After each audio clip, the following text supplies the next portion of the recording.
Après le chaos des dernières semaines, le week-end dernier a été étrangement calme avec seulement 3 GT à signaler. Il est difficile de savoir si les gens ont regardé la méta des taux et des custodes et le livret Eldari à venir et ont décidé que c'était suffisant, ou si c'est juste un de ces week-ends où il ne se passe pas grand-chose dans le monde de 40K. Quoi qu'il en soit, nous avons pour vous le Glasshammer GT7 du Royaume-Uni, le Scorched Earth Open à l'Arizona Game Fair et le Blood and Iron du Royaume du Nord du Canada. Glasshammer et Blood and Iron avaient tous deux le nouveau livret Eldari légal, tout comme un certain nombre de petits événements.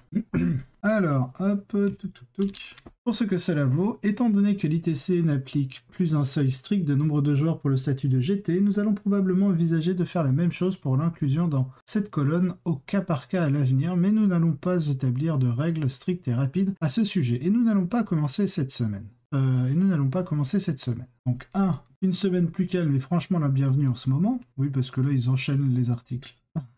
Elden Ring ne va pas se jouer tout seul, effectivement, même si je l'ai pas et c'est pas mon genre de jeu, mais c'est un excellent jeu. L'un des événements qui a manqué de peu le cut-off GT est un événement où je suis arrivé 3ème et enfreindre les règles antérieures juste pour pouvoir mettre en avant mon propre succès ne semble pas très éthique. Oui. Sur ce dernier point, cependant, j'ai inclus une section bonus à la fin pour parler de ma liste parce que j'ai pu sortir les purs Craft World avec le nouveau livre et que je me suis éclaté. Tu m'étonnes avec un codex cheaté, mon gars.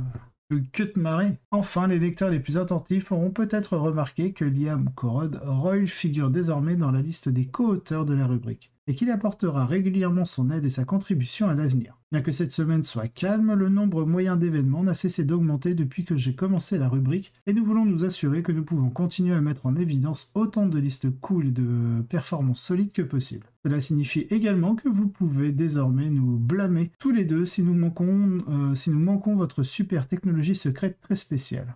Ceci étant dit, passons aux listes. Comme toujours, le signe, à côté d'un classement, indique que le joueur en question était invaincu lors du tour final.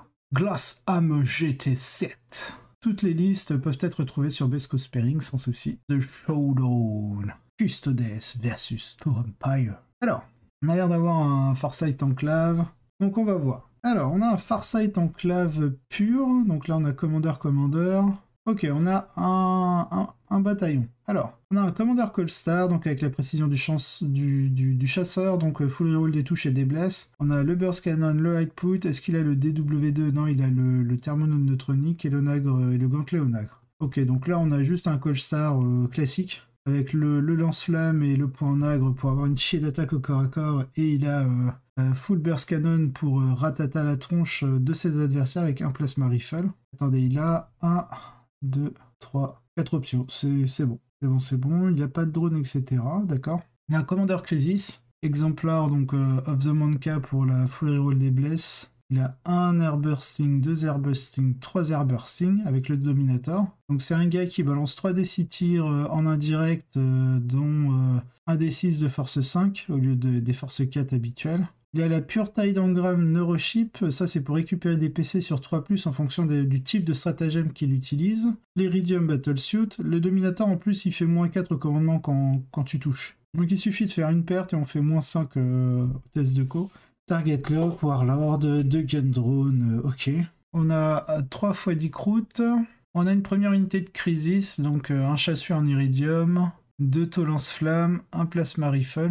Chi Generator, donc ça c'est... Putain, il a envie de saturer, voilà, l'Early Warning Override pour payer 0 PC pour Overwatch, et vu le nombre de lance-flammes qu'il a 8 Shield Drones. Ouais, ok, ça c'est clairement l'unité qui va aller à 12 pouces pour mettre ces gros coups de lance-flammes, avec un split sur les 5 tirs de Plasma Rifle. Ok, alors Sensory Negation Countermeasure, ça je sais plus c'est pourquoi. Pourquoi KKC? Pourquoi KKC? J'ai fermé mon codexto, très bien. Alors, je crois que c'est pour avoir le mot-clé et accès au stratagème, les contre-mesures machin, Counter Defense System, c'est ça, il me semble. Counter-mesure, bah attendez, on va aller check quand même sur la datasheet des Crisis. Comment il s'appelle le machin? Early Warning, nanana. Donc ça c'est ok, et l'autre c'est Sensory machin. Non, c'est les senseurs. Sensory Negation Countermeasure. Ouais, Crisis Battlesuit, Sensory Negation. Ok, ça va être quoi ça? C'est un prototype aussi? Ça peut être un proto potentiellement.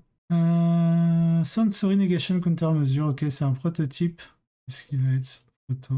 Première page. Sensory Negation Countermeasure, commandeur au Crisis Model, une fois par bataille au début de la phase de combat. Le porteur peut utiliser le prototype, le système prototype. S'il le fait, vous sélectionnez une unité ennemie à portée d'engagement du porteur de l'unité, enfin de l'unité du porteur, jusqu'à la fin du prochain tour. À chaque fois qu'une figurine de cette unité ennemie fera une attaque, on soustrait un au jet pour toucher. D'accord, ok, donc oui, il l'a vraiment équipé en conséquence pour foutre masse coup de lance-flamme, avoir un split sur les plasma rifles. Il a le premier Overwatch à 0 PC, il a ça pour essayer de survivre un peu plus. Et il a mis une chier de drone shield pour encaisser.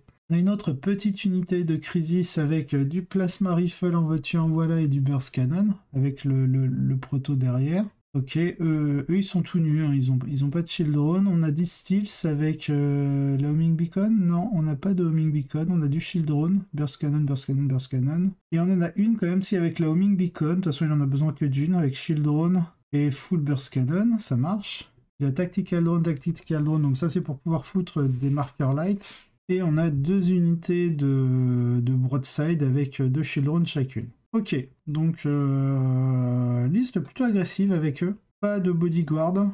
Et on a une chier de broadside. De l'autre côté, on a une liste donc Emperor Chosen de l'Adeptus Adeptus Custodes. Donc on a un inquisiteur pour aller chercher Hereticus. Ok, on nous donne pas ses pouvoirs psy. Bon, je présume il est quoi, Hereticus? Je sais pas trop, mais je pense qu'il est surtout là pour faire l'action psychique, interrogation mentale. On a un Don Eagle et Trajan, un Loric exemplaire, la Philnopane, la relique de redéploiement, Salvo Launcher, ok.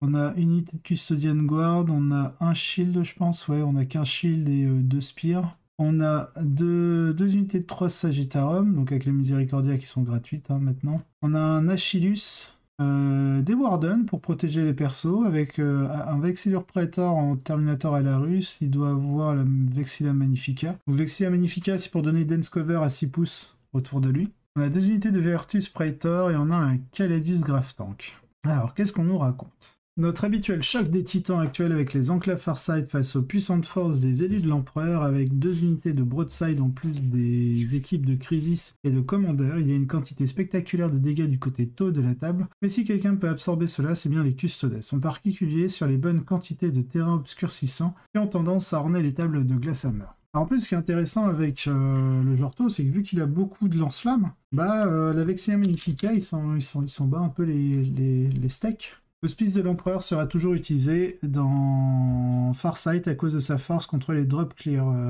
les drop zones clear. Mais cela semble encore plus vrai ici que d'habitude. Il n'y a qu'une grosse unité de Crisis disponible et elle est chargée de flambeurs, de flammeurs, courte portée. Cela signifie qu'avec un positionnement prudent, les Custodes peuvent probablement minimiser l'impact de cette unité, et s'ils peuvent combiner cela avec l'utilisation du terrain pour empêcher les broadsides de se déchaîner, alors ils sont dans une bonne position, d'autant plus que l'autre équipe de Crisis est faible en défense, donc dépendant du maintien d'une distance suffisante pour que Strike and Fate puisse les garder en sécurité, hors de portée des lanceurs à salve. Le fait qu'il n'y ait qu'une seule grosse équipe de Crisis tanky est également bénéfique pour les Custodes sur cette mission, car cela signifie que les taux vont avoir du mal à fortifier plus d'un objectif de milieu de table à la fois. Les taux ont l'avantage d'avoir accès à des secondaires statiques, forts avec To The Last et Aerospace Relay. Les Custodes devront prendre de gros risques pour atteindre les broadsides ici, ce qui rend très probable un minimum de 10 sur le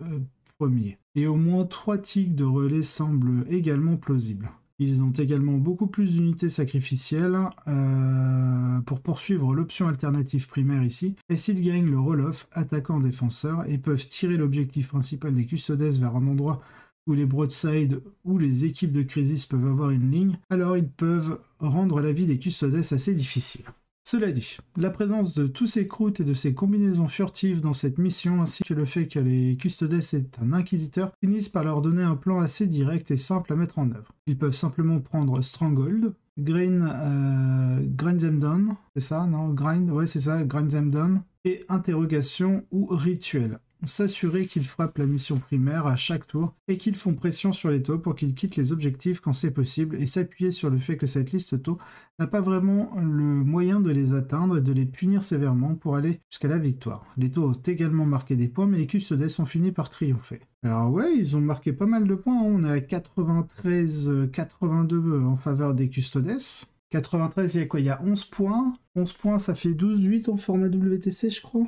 C'est soit 11-9, soit 12-8. Mais il me semble que c'est 12-8 parce que c'est de 6 à 10 le 11-9. Et là, on a 11 points. Donc il me semble qu'en format WTC, le Custo aurait gagné 18-12. Donc ça reste quand même un match assez serré. Mais en faveur des Custodes, parce qu'effectivement, je pense qu'il a dû prendre interrogation mortale. Interrogation mentale, il fait 15 points dessus. Pendant le Stranglehold, donc c'est l'emprise avec les 3 objectifs. Donc il y a de fortes chances qu'il fait 15 points dessus aussi. Donc il a déjà ses 30 points. C'est une mission donc à 5 objets. Du coup, il fait minimum 8 points au début de son tour si le taux lui a fait perdre l'objectif du milieu de table. Voilà, et il prend Grind Them Down parce que vu que le joueur taux, c'est un point faible de jouer des unités croûtes, donc il peut aller prélever au début des unités croûtes. S'il en prélève 2, il y a de fortes chances qu'il fasse son Grind Them Down, donc c'est 3 points aussi. Donc en gros, par tour, finalement, il pouvait marquer 9 points par tour, le joueur custo, là où c'est un peu plus difficile de contrer le Grind Them Down pour les taux. Effectivement, le joueur custo, déjà, quand il va prendre les mortels à cause des broadside, il va les ignorer sur 4+, parce qu'il est en Power Chosen. Il va empêcher les rerolls avec ses stratagèmes, il va se transhuman, donc il va tanker comme un cochon. Enfin bref, il y a pas mal de choses possibles et imaginables. Voilà. Donc du coup, le joueur custo arrive premier, on est d'accord. On a un joueur Space Wolf qui arrive en 2e place. Il joue 15 Wolfen. J'hésite à en jouer 15.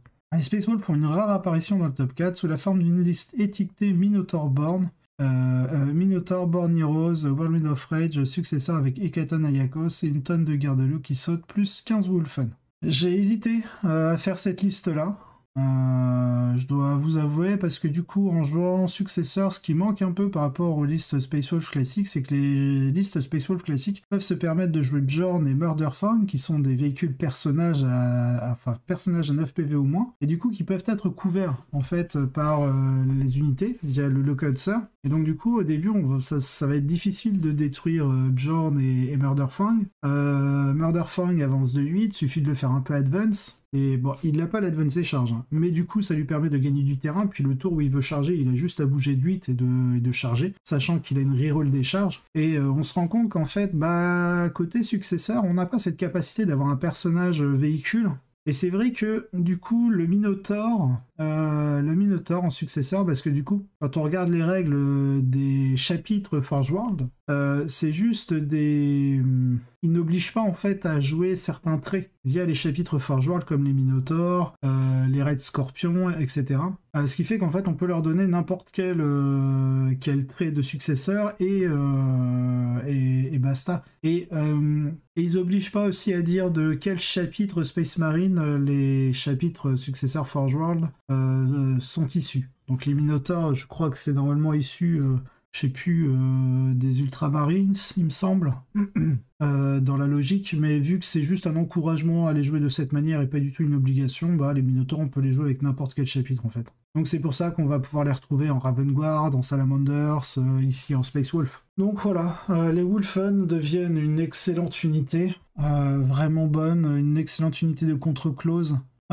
C'est pas la meilleure des solutions contre le Custodes, mais vu qu'on est dégâts 3 flat et force 10, le Custo, quand il va se prendre les Wolfen, qu'il va vouloir taper dedans, il va forcément se prendre les répliques et ils sont toujours considérés en doctrine d'assaut, les Wolfen est comme ayant chargé pour le choc assaut. Donc en fait, du moment qu'en face c'est pas un Shadowkeeper, donc on garde notre potentiel d'attaque, donc des unités de 4 marteaux et un chef en griffe qu'on peut pas changer. Mais du coup on se retrouve avec 16 patates de marteau quand même, de force 10, PO-3, dégâts 3 flat. Et sachant qu'au moindre 6 pour toucher, c'est 2 touches additionnelles qui se rajoutent. Donc ouais, ça peut faire très mal. Ça peut faire très très mal.